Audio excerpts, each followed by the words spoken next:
So this is genuinely one of the best updates that Milestone could have done in terms of playability for the game. So for those of you who aren't aware, there is a new update available. Moto3 riders and bikes have been updated to the 2021 season. Made some other improvements to the AI and things like that, but the one that everyone seems to be missing is the advanced controller options, and I'll show you exactly why this is one of the best updates that they could have done. So currently everything is standard, I haven't changed anything, everything is as it was. We'll go out and do a lap. I want you to pay attention to the braking, in particular the little bar that indicates your throttle input and your brake input. So you see there, when we apply full brake or we apply accelerator, the bar fills up. Now in MotoGP 21 and MotoGP 20 in particular, it was quite hard to brake at full, as you can see, and go straight into an endo. So let me show you where things have improved. Go into control configuration, and now there is an additional option. So you have your control layout, mine's a little bit different to most people's, and then you have calibration. Now you can actually control the inputs and how the game reads what you're putting in. So you have all the options available: steering, accelerate, front brake, rear brake, clutch, and ride away. So what I'm going to do is I'm going to take away, add on some dead zone. Let's take that to 15%. Take away some linearity, which changes how precise the lower or upper part of your input is.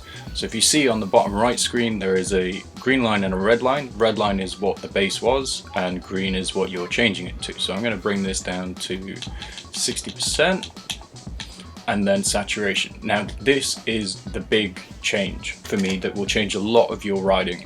You've probably seen a lot of tutorial videos on how to brake, how to improve your braking, how to improve your acceleration, all of these other things.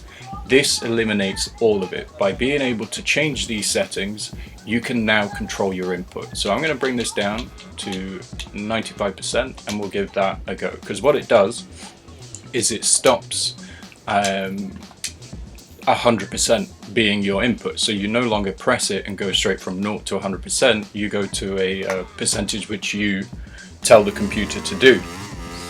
So bear in mind what we just did into turn 1. We applied full brakes, and I'm going to do exactly the same thing. Obviously you can't see what I'm doing, it's that crash, with the inputs on the stick, but take my word for it that I am not changing anything that I did from the last lap.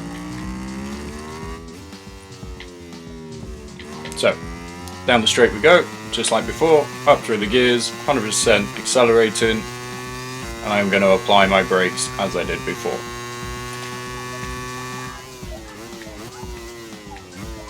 As you can see, this is on full brake, but the bar isn't filled, it's down to 95%.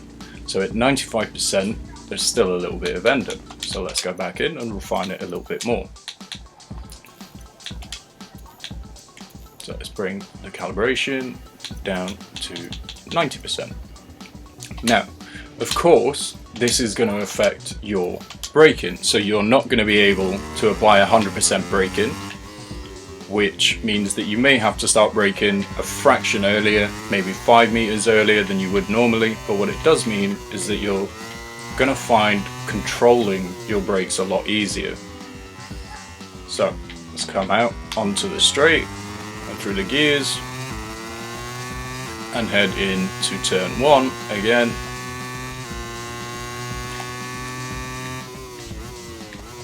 And look at that, we've applied full brakes, but it is only read at 90%, and the endo was non-existent. The bike was controllable the whole way into the turn. Now a lot of people I've seen struggle with this. They struggle with going into a turn, the bike is uncontrollable because it's only on its front wheel, and the way the physics system works is that you essentially lose control. But now with this, you no longer have to worry about that. So just again, to illustrate it, this is full brake and it is only 90%. like I said, you are going to probably, if you are struggling and you decide to use this method to help you and assist you with your braking, you are probably going to have to brake a little bit earlier because you don't have the full extent of the brake. But it will mean that you may find riding a lot easier because you can control the way the bike goes into the turn a lot more.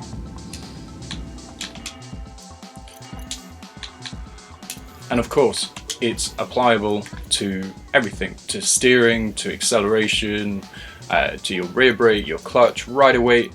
I've yet to see how that input is registered in terms of the game. It doesn't necessarily control the spinning up or wheeling out turns, so I mean, if you can tell a difference, by all means play around with it, but you now have the option, which is what I think a lot of people didn't realize they actually wanted. So instead of Milestone changing the physics system, you can now change your controller inputs. So it's a lot easier for you to do what you need to do without Milestone changing all that much, to be honest. And I think the game's going to be a lot more playable, it's going to be a lot more enjoyable for people. And yeah, my advice to you would be to go into a time trial session or a Grand Prix or whatever it is that you use to practice and just play around with these settings to find your absolute perfect.